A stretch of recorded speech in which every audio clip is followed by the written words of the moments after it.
ever get this feeling like the old way of thinking about leadership, like the whole command and control thing? It's kind of fading out, you know what I mean? Oh, yeah, absolutely. Yeah.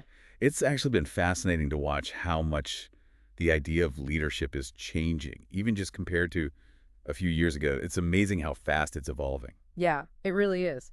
And the thing is, it seems like every time we have a question pop up, there's an article out there just waiting for us to dive in.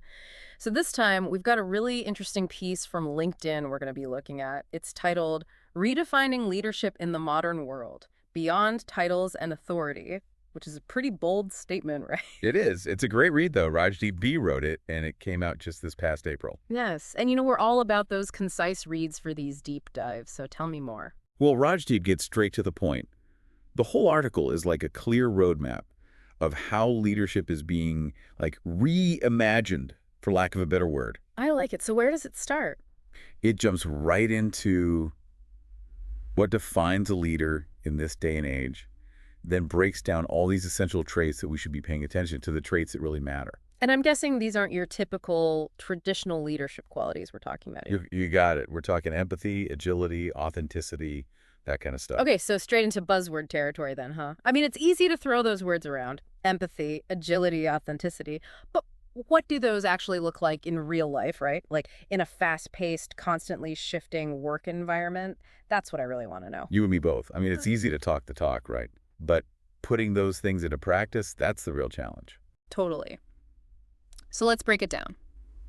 The article starts with empathy as a core leadership trait.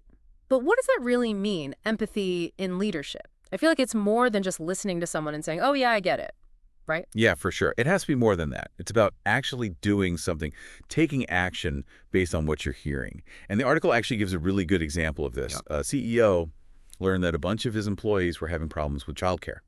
Okay, so what happened? Did he actually do something about it, or was it just a we hear your concerns kind of thing? Oh, he totally did something, like Yeah. way more than just acknowledging it. He actually set up a whole childcare program Yeah. subsidized by the company. Wow, now that's putting your money where your mouth is, Yeah. right? I mean, if he can tackle something like that head on, it really makes you wonder, what's stopping other leaders from stepping up like that? That's real leadership in action. It really is. And it kind of goes back to what we were saying about how the definition of leadership is changing. It's not just about, like, hitting those numbers anymore. Totally. It's about recognizing that people have lives outside of work and understanding the challenges they're facing and actually supporting your team on a deeper level. It's a whole different ballgame. Absolutely. And it makes me think about this whole idea of agility. Because let's be real, the way we work is changing faster than ever, right? New tech, new ways of doing things, new challenges popping up all the time.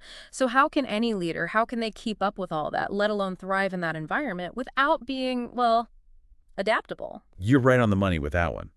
Agility is not just a nice to have anymore. It's like essential. Okay, but what does that actually mean to be an agile leader?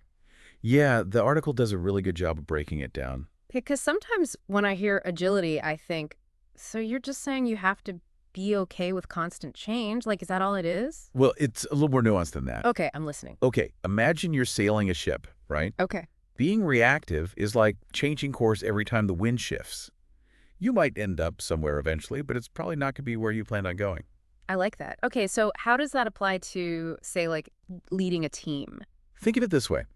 Agility in a leadership role, it's about having a really strong sense of where you want to go, your North Star. Mm. But it's also about being flexible and adaptable in how you get there. So not just letting yourself be blown off course by every little thing, but keeping your eye on the prize and figuring out the best way to get there, even if it's not a straight line. Exactly. Okay, so you got to be able to roll with the punches. I can see why that's so important for leaders these days. And that actually makes me think about the third trait that comes up in the article, authenticity. Yeah, authenticity. Now, there's a word that gets thrown around a lot. All the time. But Yeah. what does it actually mean? How can you tell if a leader is really being genuine, being authentic, or if they're just really good at, putting on a show? Because let's be real, we've all met those leaders who seem like they're always on, right? Yeah, haven't we all? It's like, how can you tell if someone is really being themselves or just really good at, like, playing the part? It's true. And the article makes a good point about this, I think. It's not really about these big gestures or giving those super inspiring speeches. It's more about, like, do their actions actually match up with what they're saying? Exactly. Like day after day. Are they actually walking the talk? Yeah, so it's not something you can just turn on and off, right? Authenticity has to be a part of everything you do. Right. Every interaction. Yeah. And I think you can tell when it's real. When a leader is truly authentic, you can sense it. You know what I mean? Oh, totally. It's like this feeling that they're being genuine, that they're not putting on an act. Exactly. And you know what that makes me think about? Impact. Because when it comes down to it, a leader's legacy isn't about their title or how much power they have, right? It's about the impact they have on the people around them, on the world. 100%. And I think that's a really important takeaway from this whole article, too. Like, we have to redefine what it means to be a successful leader. It's not about climbing the ladder or getting a fancy title. It's about making a difference, having a positive impact. It's like that saying, you can count how many apples are in a basket, but you can't count how many trees those seeds will grow, you know? It's about more than just what you can measure. Yeah. And a really great leader, they inspire people to step up, to do their best. You create change. And they might not even realize how far their influence reaches. It's kind of amazing when you think about it. It is. And speaking of influence, there's this quote in the article from Maya Angelou. She said, "I've learned that people will forget what you said, people will forget what you did, but people will never forget how you made them feel." Wow. That is so true. It really highlights how important it is to connect with people on a human level, you know, to make them feel seen and heard and valued. Because those are things that stay with us. Absolutely. So as we wrap things up here, I want to leave you with this question.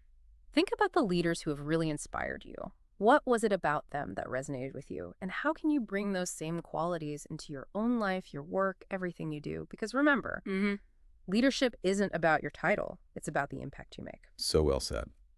Thanks for joining us on this deep dive, everyone. We'll be back next time to explore another fascinating topic. Until then, keep those conversations going.